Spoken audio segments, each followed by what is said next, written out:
Good morning, Abundant Life Church. This is Pastor Chris, and we're going to be finishing up our study of Romans chapter 1, verses 8 through 17. We've been talking about that little clause in that verse where Paul says that faith is from first to last. And what we've discovered is that he's referring to this mix.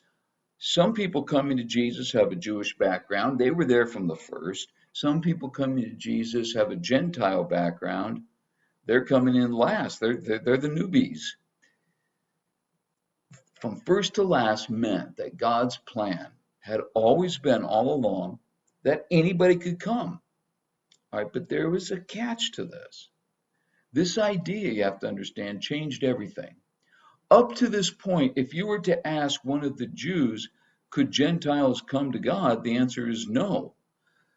The covenant, Jehovah, was just for Gentiles. Oh, I'm sorry, just for Jews. Gentiles were outside of the promise, outside of the covenant.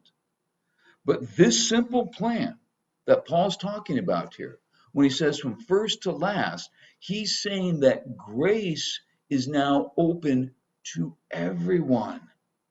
This phrase shows that God's plan all along, from the very beginning, was that anyone would be able to come to him. For the Gentile, this meant that even if they weren't God's chosen people, or they weren't part of the covenant, they could still come because guess what? Jesus was for them as well. But there's another side to this coin. Yes, anybody can come. Here's the catch. But you can't come any which way. You have to come through Jesus. For the Jew, this meant that even if they did have the covenants, even if they did have the law of Moses and the prophets and the long ongoing relationship with God, they still had to come through Jesus and through his grace, or they were going to be left out. This little phrase, from first to last, means so much. It means that anybody could come to God, but nobody can come unless they come through Jesus.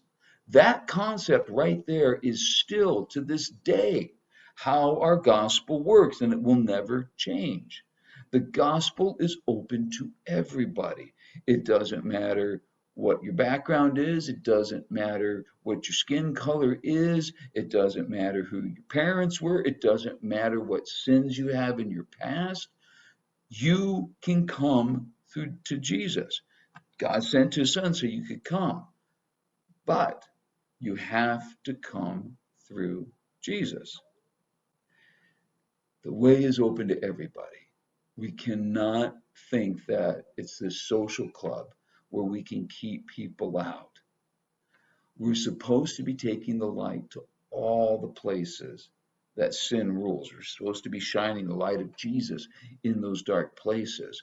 We're not supposed to be hoarding it just for ourselves or just for the people who think like us, look like us, act like us, and that we like. When Muhammad Ali fought George Foreman, he fought him in what was at the time Zaire. It's now the Congo. When I'm in Kigoma in Tanzania, we can look right across Lake Tanganyika and we can see the hills of the Congo. It's right there. And in the 70s, when Ali and Foreman fought there, it was a very unstable country. Frankly, it still is. But it was run by a dictator named Mobutu. And Mobutu was able to stage the rumble in the jungle there because he had a personal fortune of $4 billion.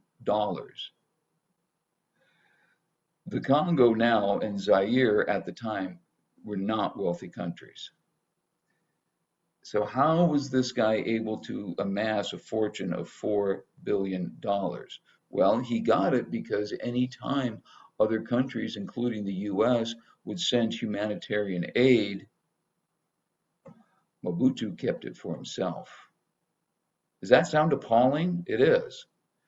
When the church keeps the gospel for itself, because we don't want to share it with people who aren't like us, who we may not be comfortable with, when the church does that, it is just as repulsive.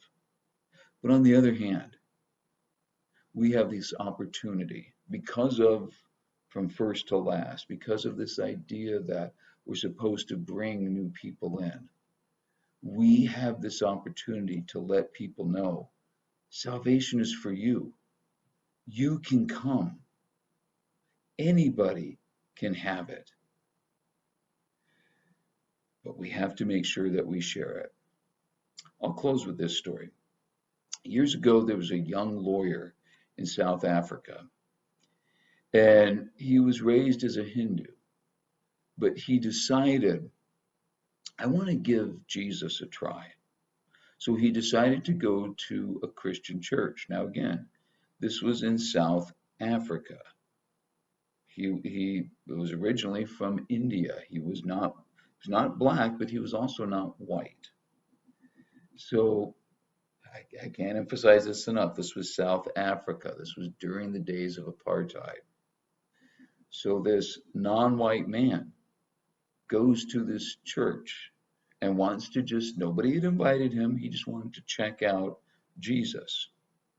But he never made it into the church because one of the elders there stood in the doorway and told him, if you don't leave right now, Kafka, I'll throw you down these steps. He was told in no uncertain terms, you are not coming in here. That was the last this young lawyer ever gave any thought to Jesus. This young lawyer, Gandhi. Think about this for a second. We had a chance to have Gandhi as part of the followers of Jesus. Why didn't we make that opportunity? One man deciding, nope, you don't look like me, you don't think like me, you don't act like me. Jesus is not for you. Folks, Jesus is for everybody. Do you know anybody who doesn't know Jesus? Guess what? You have your job in front of you. Have a great day. We'll see you next time.